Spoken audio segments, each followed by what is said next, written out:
Бешинчи микрофон. Бүтін Кыргызстан Мадумаров. Урматтуу коллегалар.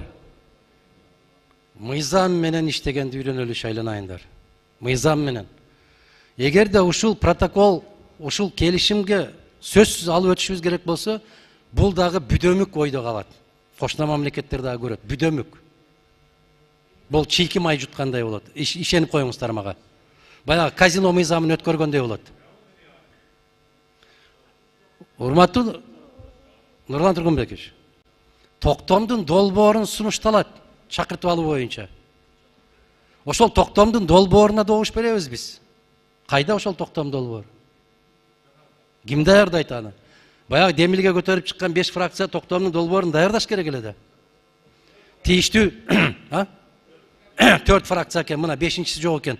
Баштарт. Анан ошону тийиштүү комитеттин экспертизадан өткөрүп, анан депутаттарга таратыш керек да. Мына Марлен мырза. Регламент ошондойбу? 28-чи беренеси. Айтпайсыңарбы чыгып, ойлонайын.